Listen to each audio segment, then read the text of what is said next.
Et pour comprendre plus en profondeur les points clés de l'entretien accordé par Nasser Bourita à l'agence de presse espagnole EFE, nous sommes en direct avec Hassan Alaoui, directeur de publication du Maroc diplomatique. Bonsoir monsieur. Bonsoir madame. Le chef de la Merci. diplomatie... Merci à vous. Le chef de la diplomatie marocaine est monté au créneau suite à la décision du gouvernement espagnol d'autoriser Brahim Rali d'entrer sur son territoire. Comment peut-on interpréter cette sortie ? Je trouve que l'expression c'est un euphémisme. Évidemment, il est monté au créneau, mais tout le langage usité dans ce communiqué ou cette mise en garde du ministre des Affaires étrangères marocain participe un petit peu si vous voulez, je dirais une colère même. Parce que voilà, c'est une Espagne à double visage.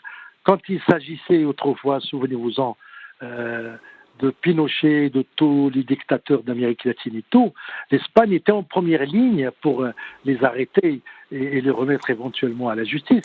Mais là, c'est la même nature, je veux dire, c'est pratiquement le même personnage qui s'appelle Brahim Rali, et l'Espagne se courbe les chines pour le recevoir, et en plus de surcroît avec une fausse identité, c'est-à-dire qu'elle lui fabrique un nom, un visage, une stature et tout, et elle participe pratiquement à ce qu'on appelle un complot, n'est-ce pas, avec un pays qui s'appelle l'Algérie, qui évidemment en posture aujourd'hui, si vous voulez, de marchander, je veux dire, sans pétrole, sans gaz et tout, en contrepartie, si vous voulez, d'un déguisement et d'une opération dont on peut dire tout simplement qu'elle est malhonnête.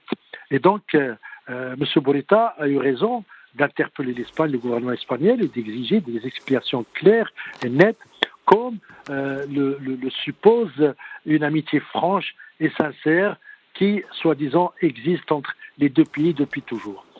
On a vu donc avec monsieur, le Premier ministre espagnol qui est socialiste, ça nous rappelle le Premier ministre d'autrefois qui était aussi socialiste. Je vais vous dire son nom, donc qui est venu tout de suite après la libération de l'Espagne en 75, qui s'appelle on me souffle. Donc ce Premier ministre aujourd'hui ne joue pas le jeu de la franchise, ne joue pas le jeu de l'amitié sincère.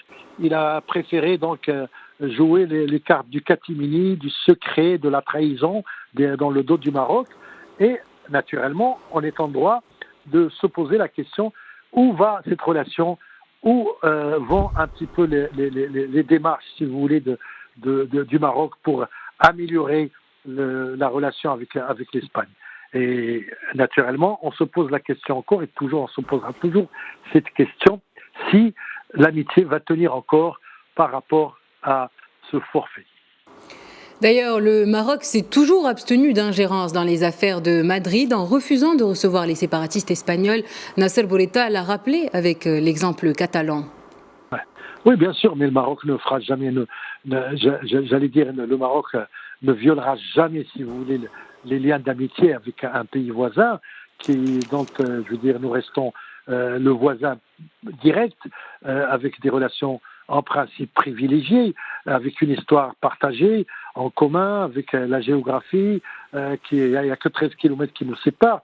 Et donc, le pacte, si vous voulez, le pacte maroco-espagnol a été rompu par cause, si vous voulez, d'un criminel qui est sous le coup de la justice et qui circule aujourd'hui, qui va en Espagne déguisé avec un faux nom, et tout ça, pourquoi? Parce que s'il n'avait pas violé, les principes de loi et de justice, il ne serait pas, dérangeant.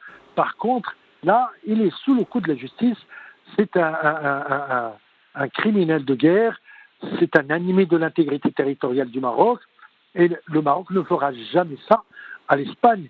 Par conséquent, nous avons besoin de savoir clairement pourquoi l'Espagne a agi de cette manière. Et justement, que peut-on attendre comme réaction de l'Espagne? Va-t-elle prendre le risque de sacrifier sa relation bilatérale avec le Maroc pour le cas du dénommé Brahim Rali? Il y a deux hypothèses.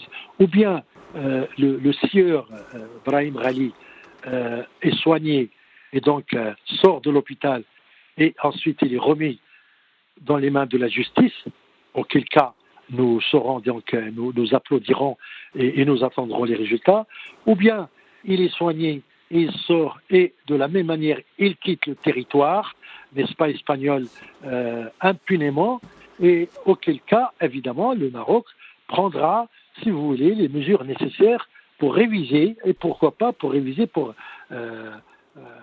changer la nature de ses rapports avec l'Espagne. Il n'y a pas 36 manières, si vous voulez, d'agir qui se présentent au Maroc.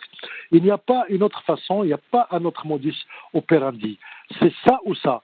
Et évidemment, le Maroc, qui a maintenant, on peut le dire depuis quelque temps, une diplomatie offensive, une diplomatie, entre guillemets, gagnante sur tous les plans, je veux dire, parce que surtout sur les plans des valeurs et des principes, le Maroc, évidemment, prendra les mesures nécessaires, éventuellement une révision déchirante des relations avec l'Espagne. Cela veut dire que tout simplement, on pourra choisir la deuxième hypothèse, comme vous le dites, c'est-à-dire sacrifier, si vous voulez, la pseudo-amitié, n'est-ce pas, à la défense de nos principes et surtout de nos valeurs et de notre intégrité territoriale. Merci Monsieur Alaoui pour ces précisions. Je rappelle que vous êtes directeur de publication du Maroc diplomatique.